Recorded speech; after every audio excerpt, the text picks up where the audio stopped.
Reading from paulgraham.com, November 2012. How to get startup ideas. The way to get startup ideas is not to try to think of startup ideas, it's to look for problems, preferably problems you have yourself. The very best startup ideas tend to have three things in common. There's something the founders themselves want, that they themselves can build, and that few others realize are worth doing. Problems. Why is it so important to work on problems you have? Among other things, it ensures the problem really exists. It sounds obvious to say you should work only on problems that exist, and yet, by far, the most common mistake startups make is to solve problems no one has. Why do so many founders build things no one wants? Because they begin to try to think of startup ideas. That mode of operation is dangerous. It doesn't merely yield few good ideas, it also yields bad ideas that sound possible, even to fool you into working on them. At YC, we call these made up or sitcom startup ideas. Imagine one of the characters on a TV show was starting a startup. The writers would have to invent something for it to do, but coming up with good ideas is hard. It's not something you can do for the asking, so the writers would come up with an idea that sounds possible, but was actually bad. For example, a social network for pet owners. It doesn't sound obviously mistaken. Millions of people have pets. Often they care a lot about their pets and spend a lot of money on them. The danger of an idea like this is that when you run it by your friends with pets, they don't say, I would never use that. They actually say, yeah, maybe I could see myself using it someday.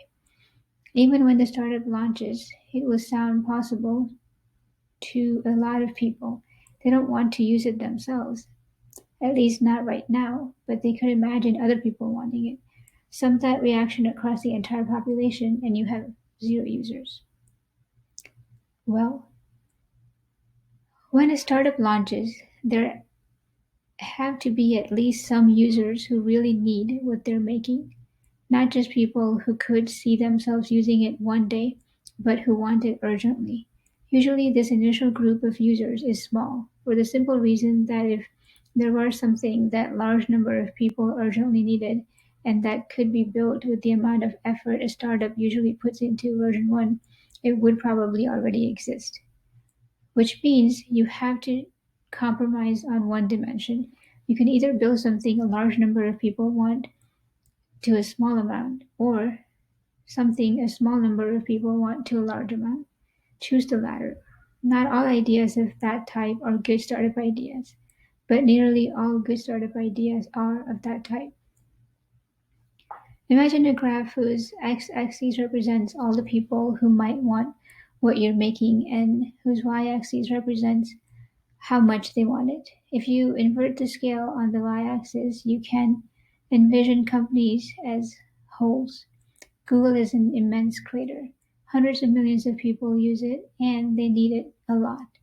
A startup just starting out can expect to excavate that much volume. So you have two choices about the shape of your hole.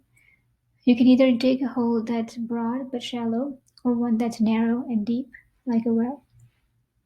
When you have an idea for a startup, ask yourself, who wants this right now? Who wants this so much that they'll use it even when it's a crappy version 1 made by a two-person startup they've never heard of?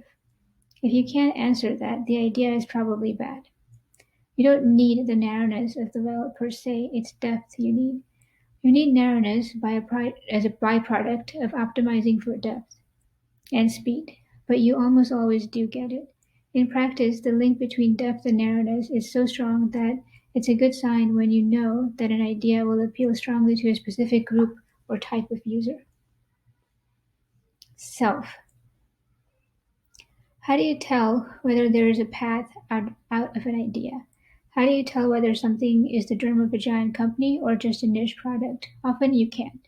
The founders of Airbnb didn't realize at first how big a market they were tapping. Initially, they had a much narrower idea. They were going to let hosts rent out space on their floors during conventions. They didn't foresee the expansion of this idea. It forced itself upon them gradually. So, if you can't predict whether there's a path out of an idea, how do you choose between ideas? The truth is disappointing but interesting. If you're the right sort of person, you have the right sort of hunches. If you're at the leading edge of a field that's changing fast, when you have a hunch that something is worth doing, you're more likely to be right. In Zen and the Art of Motorcycle Maintenance, Robert Pirsig says, "You want to know how to paint a perfect painting? It's easy. Make yourself perfect and then just paint naturally." Paul says that people at the leading edge of a rapidly changing field live in the future. Combine that with piercing, and you get live in the future, then build what's missing. That describes the way many, if not most, of the biggest startups get started. Neither Apple, nor Yahoo, nor Google, nor Facebook were even supposed to be companies at first. They grew out of things that their founders built because there seemed to be a gap in the world. The word we want to be using with respect to startup ideas is not think of, but notice. At YC, we call ideas that grow naturally out of the founder's own experiences organic startup ideas. The most successful startups almost all begin with this. That may not have been what you wanted to hear. You may have expected recipes for coming up with startup ideas, and instead, I'm telling you that the key is to have a mind that's prepared in the right way. But disappointing though it may be, this is the truth, and it is a recipe of sorts, just one that in the worst case takes a year rather than a weekend. Noticing. Once you're living in the future in some respect, the way to notice startup ideas is to look for things that seem to be missing. If you're really at the leading edge of a rapidly changing field, there will be things that are obviously missing. What won't be obvious is that they're startup ideas. So if you want to find startup ideas, don't merely turn on the filter of what's missing, also turn off other filters, particularly could this be a big company? There's plenty of time to apply that test later. But if you're thinking about that initially, it may not filter out lots of good ideas and also cause you to focus on bad ones. What you need to do is to turn off the filters that usually prevent you from seeing them. The most powerful is simply taking the current state of the world for granted. Even the most radically open-minded of us mostly do that. You couldn't get from your bed to the front door if you stopped to question everything. But if you're looking for startup ideas, you can sacrifice some of the efficiency of taking the status quo for granted and start to question things. Why is your inbox overflowing? Because you get a lot of email, or because it's hard to get email out of your inbox. Why do you get so much email? What problem are people trying to solve by sending you email? Are there better ways to solve them? And why is it hard to get email out of your inbox? Why do you keep emails around after you've read them? Is the inbox the best optimal tool for that, etc.? Pay particular attention to things that shape you. When you find the right sort of problem, you should probably be able to describe it as obvious, at least to you. Which means, strangely enough, that coming up with startup ideas is a question of seeing the obvious. That suggests how weird this process is. You're trying to see things that are obvious and yet that you haven't seen before. Since what you need to do here is to loosen up your own mind, it may be best not to make too much of a direct frontal attack on the problem. For example, sit down and try to think of ideas. The best plan may be to just keep a background process running, looking for things that seem to be missing.